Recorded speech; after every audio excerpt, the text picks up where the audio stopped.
Po ngayon, holiday po ngayon bilang pagbibigay-pugay sa mga sundalong Pilipino na lumaban para sa ating kasarinlan noong World War II. At ang tanong natin, meron pa bang natitirang mga magigiting? At sino-sino ba yung mga magigiting natin? Modern na mga magigiting po sa ating bansa ngayon. At kung ngayon ito, meron tayong makakasama.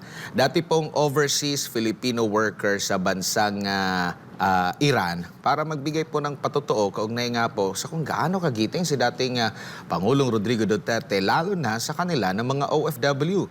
Si Ginoong Ernie Ginoo Tamonde makakasama po natin. Sir Ernie, magandang gabi po. Admar Vilando kasama si MJ Mondihar. Good evening, sir.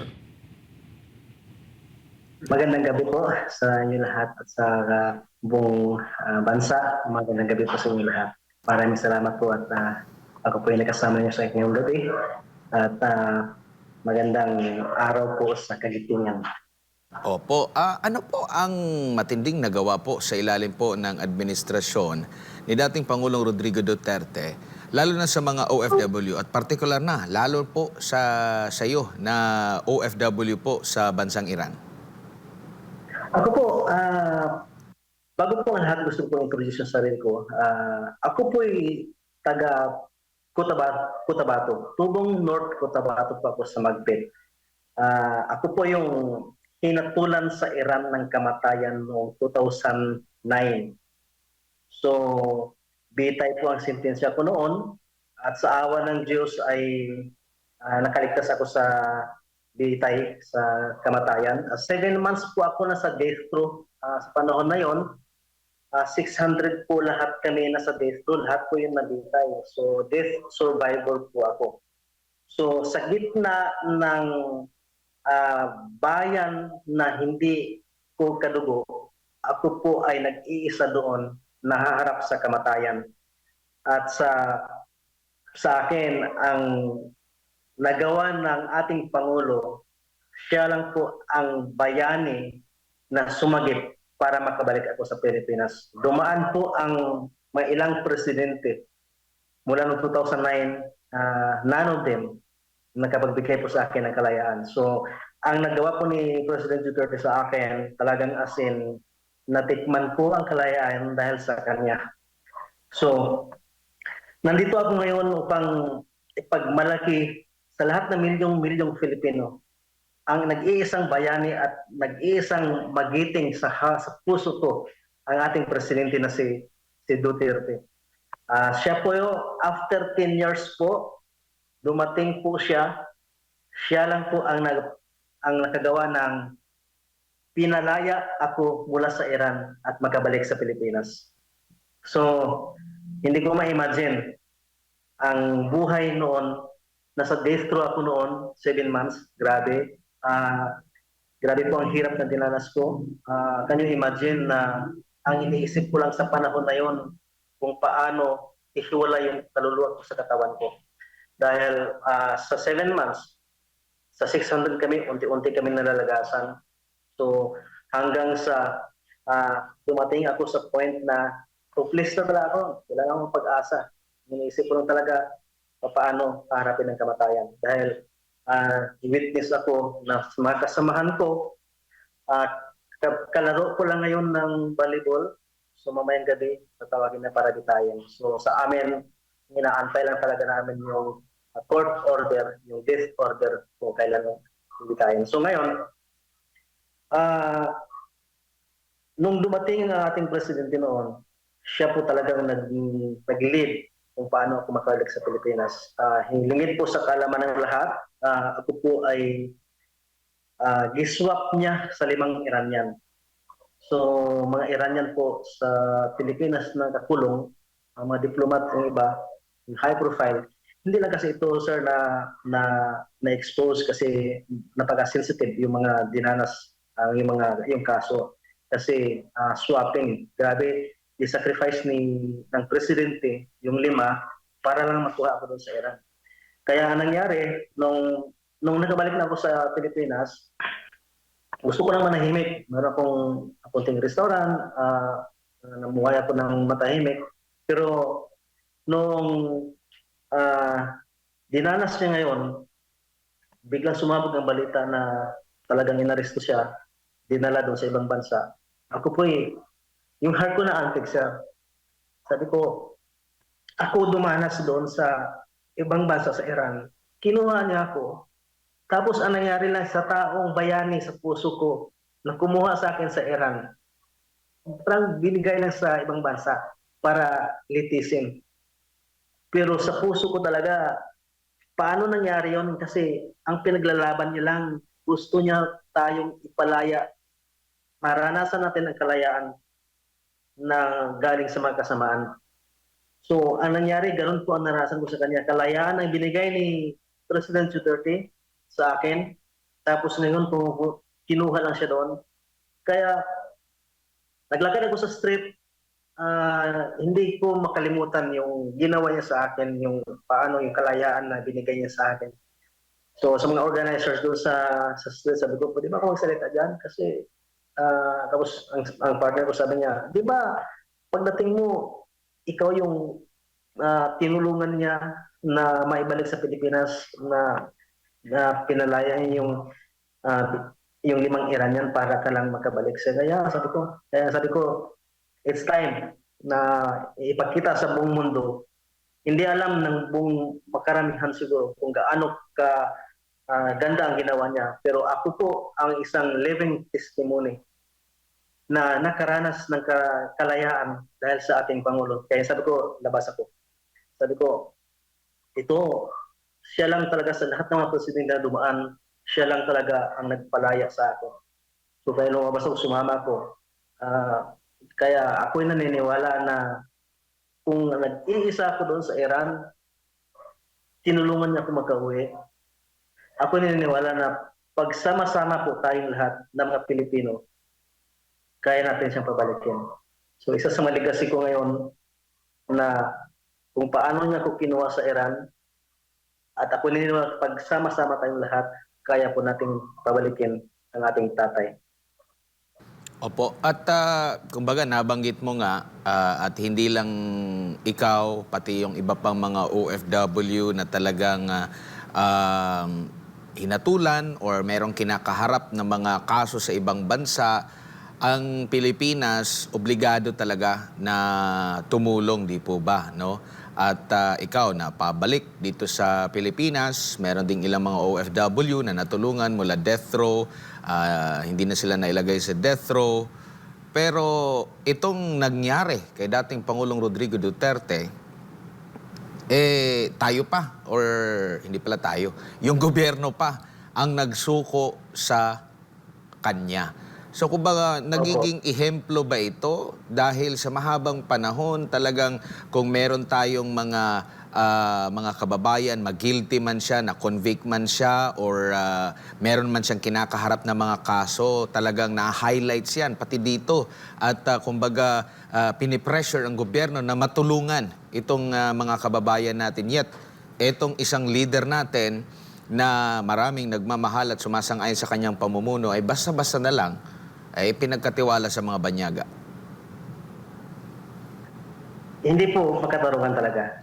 Kasi ang presidente po natin talagang ang adhikain niya ay, alam mo, ang kapalaran ko kung paano bumalik sa Pilipinas, yun ang kapalaran na gusto ng ating presidente sa ating bansa. Ang pangarap ng ating presidente, siya lang talaga ang mayroong pangarap sa ating bansa. At yung pagsuko sa kanya, yung pagbigay sa kanya, hindi po makatarungan yan. Kaya ako, lumabas na talaga ako. Sabi, hindi dapat. Hindi dapat yun. Kung gaano ang pakikibagan ni Presidente na palayain tayo sa magkasamaan at palayain yung mga tulong. Kasi po, ito yung naging famous ko na motto doon sa loob ng jail. Sabi ko, freedom is not walking outside prison wall. Because if you are walking outside in the free world, living with a wicked and evil heart, you are in the big prison. Yun po ang adhikain din ng ating presidente na ang Pilipinas ay palalayain tayo sa kasamaan, lalo na itong drugs.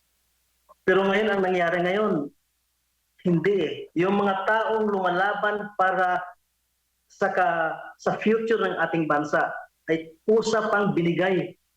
Hindi po karapat-dapat yun. Talaga as in, buong Pilipino, alam nyo kung gaano ang si ating sa ating presidente, siya lang, si Duterte president lang talaga ang siyang nag-iisang presidente na talagang buhay na bayani sa akin. Opo. And Sir Ernie, meron din po kayong libro na Red Diamond. Naibahagi po niyo rin po ba ang kwento ni FPRRD dito?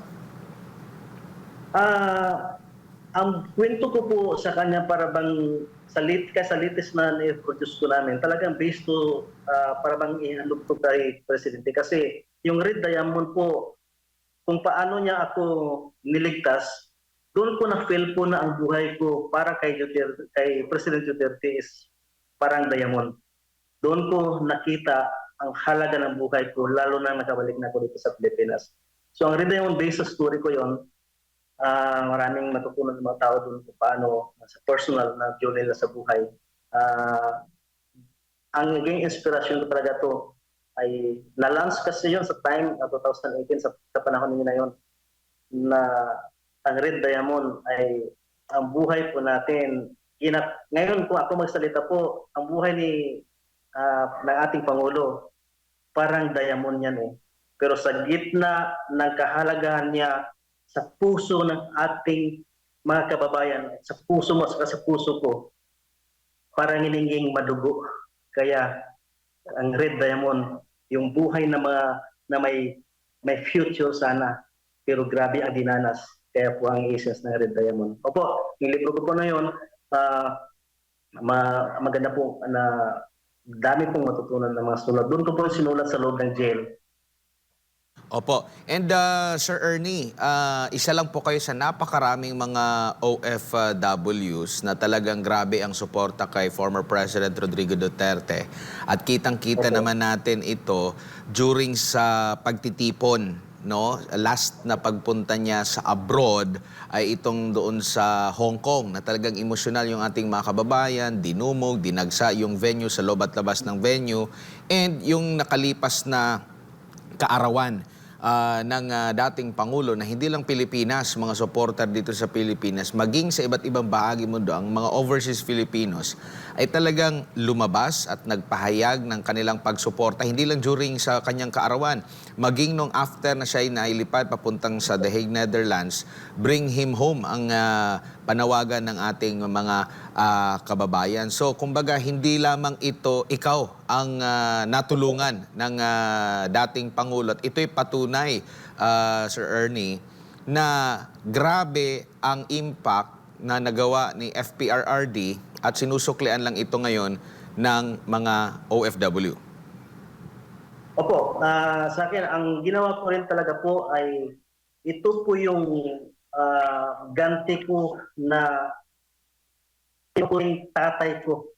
Alam mo, yung sa heart ko is yung tatay na sa kabila ng ginawa niya sa akin, talagang karapat-dapat lang na tayo yung manawagan na talagang pabalikin siya. Grabe, kahit dito sa amin po, grabe.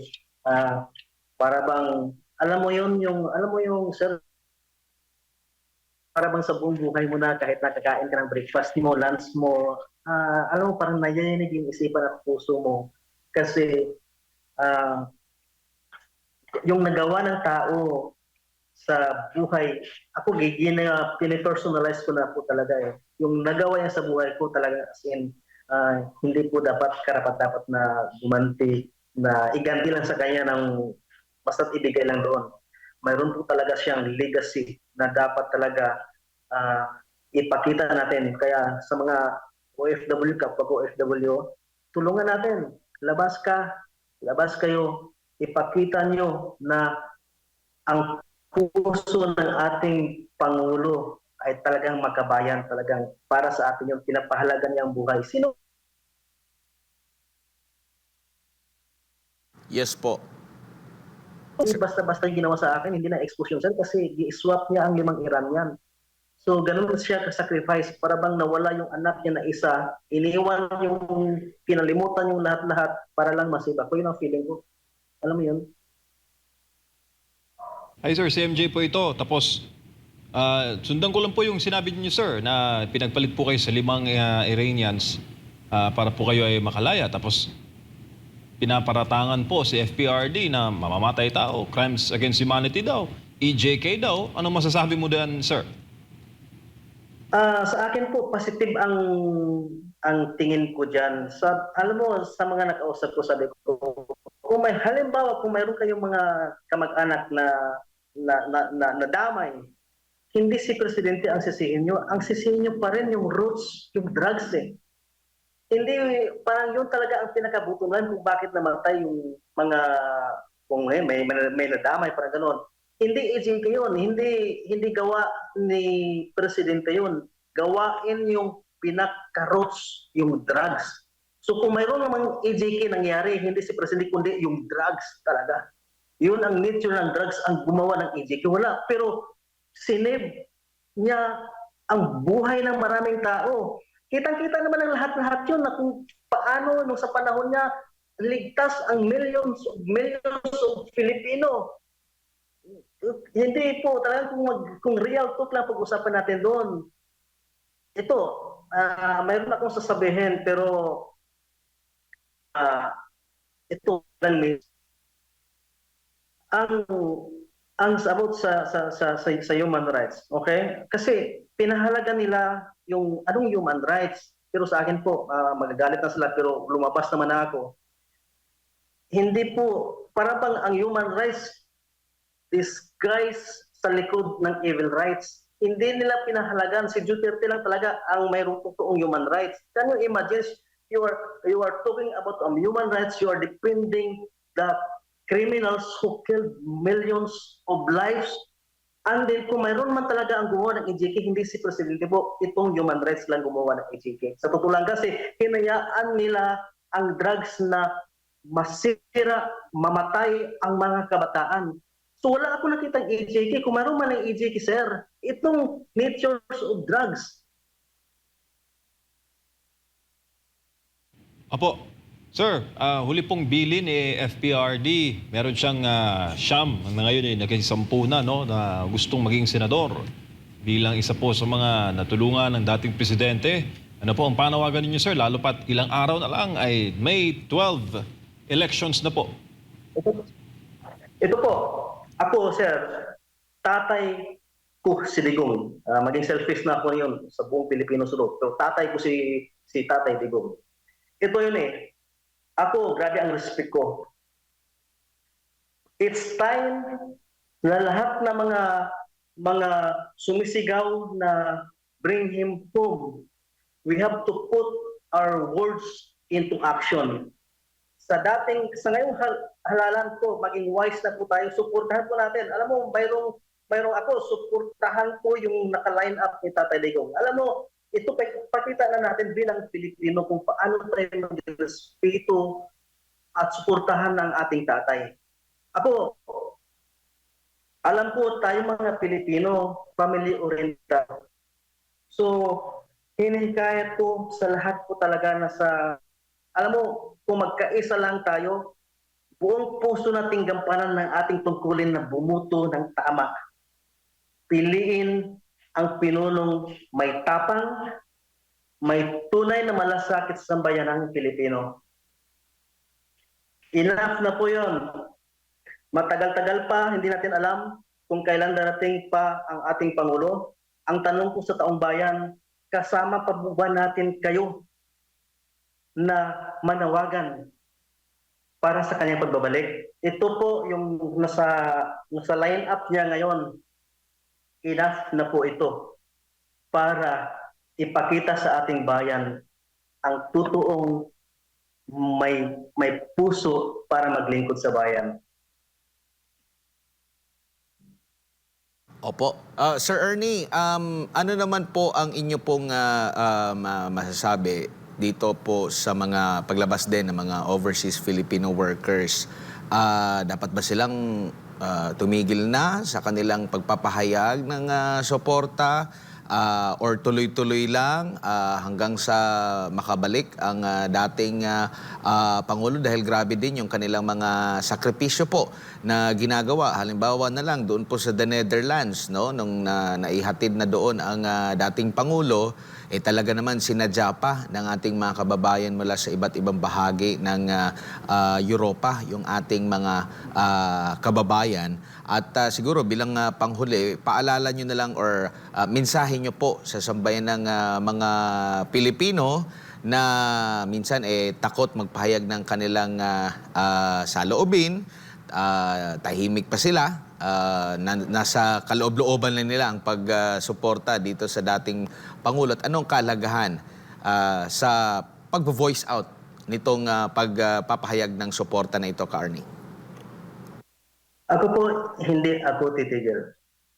10 years inside jail, kahit dublihin ko yan, na 20 years akong mananawagan na pabalikin si Tatay Digong. Hindi ako titigil. Kaya ang panawagan ko sa inyo, sa lahat-lahat ng mga OFW, huwag tayong titigil ng panawagan. Kung pwede lang po, sana hindi na titigil. Kung mayroon lang bukas, sasama ako. Pupunta tayo, mananawagan tayo. Hindi tayo titigil hanggat hindi babalik ang ating buhay na bayani. Sir, ito talaga ang totoong bayani, ang tatay natin. Buhay.